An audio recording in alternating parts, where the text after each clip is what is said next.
bagaimana cara mengatasi patah hati sesuai dengan syariat Islam. Subhanallah. Thayyib. Pada dasarnya perasaan patah hati adalah normal, Bapak Ibu saudaraku yang dirahmati Allah. Namun tak kalah patah hati membuat kita menjadi gagal move on, ya. Mungkin selama bertahun-tahun terpuruk sedih, mengingat dan selalu mengingat. Bahkan sakit-sakitan nih yang paling parah ini. Mungkin tadinya nggak punya penyakit A, sekarang gara-gara sakit hati punya penyakit yang ini, yang baru ini. Ya seperti penyakit medis nih, maupun penyakit non medis. Maka tentu ada yang salah dengan diri kita, Bapak Ibu saudaraku yang dirahmati Allah. Jadi dalam syariat Islam, patah hati dianggap sebagai kesalahan kita sebagai manusia yang tidak dapat dalam menyikapi perasaan kita, mengontrol perasaan kita. Bukankah Allah Subhanahu wa taala, Bapak Ibu, telah memperingatkan berulang kali agar kita tidak berharap kepada manusia. Tapi kenapa ya kita masih saja tuh mudah jatuh cinta dengan keduniaan ini, jatuh cinta kepada seseorang dengan berlebih. Dan kenapa mudah berharap berlebihan? Kenapa sulit mengendalikan perasaan ini?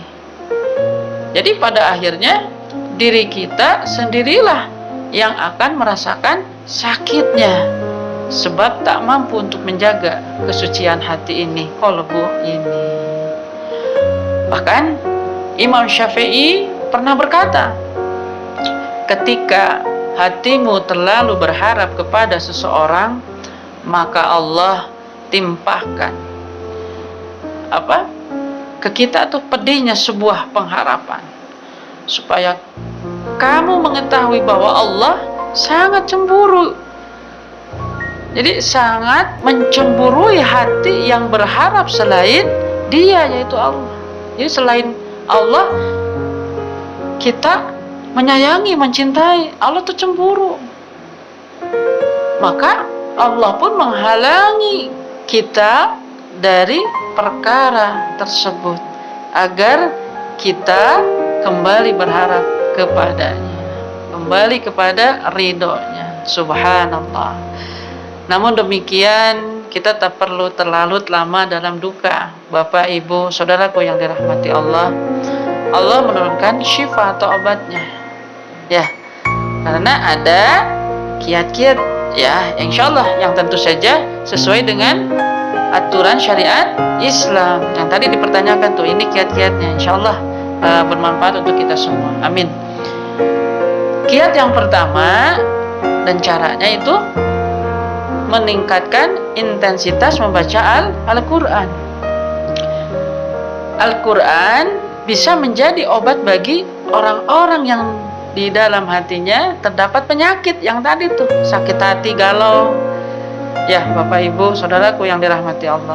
Jadi dengan memperbanyak bacaan firman Allah Subhanahu wa taala, kita kembali lagi kepada Allah Subhanahu wa taala, hati kita pasti menjadi lebih damai dan tenang. Di samping itu, usahakan untuk membaca Al-Quran dengan terjemahannya.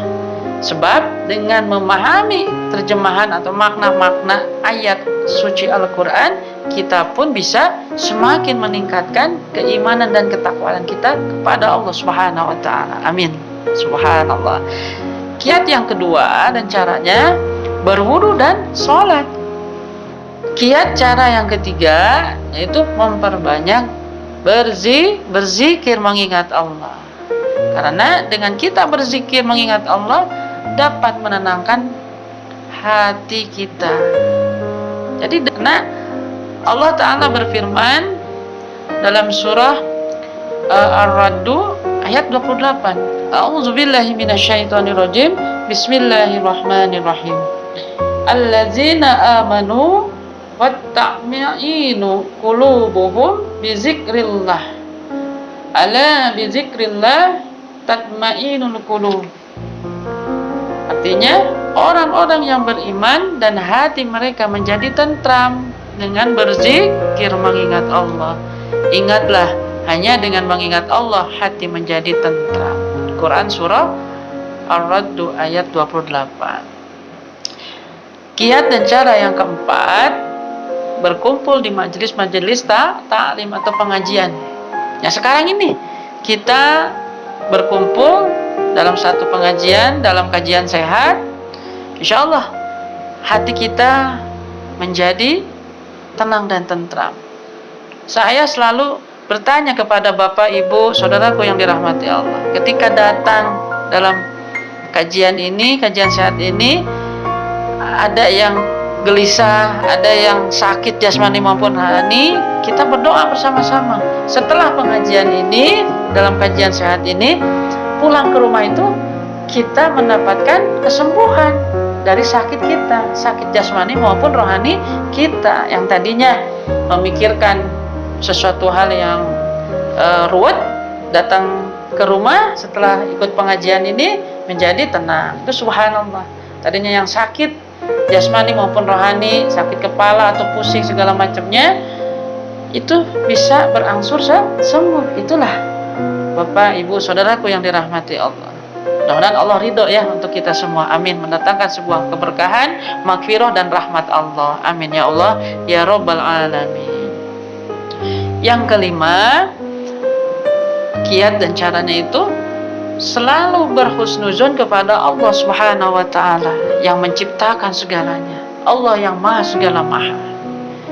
Jadi cara ini untuk mengobati hati kita yang galau, yang gelisah, atau yang sedang patah hati dalam Islam adalah dengan berprasangka baik, berhusnuzon selalu kepada Allah Subhanahu wa taala. Mungkin kita dibuat patah hati, Bapak, Ibu, saudaraku, agar tidak terhindar dari perbuatan maksiat.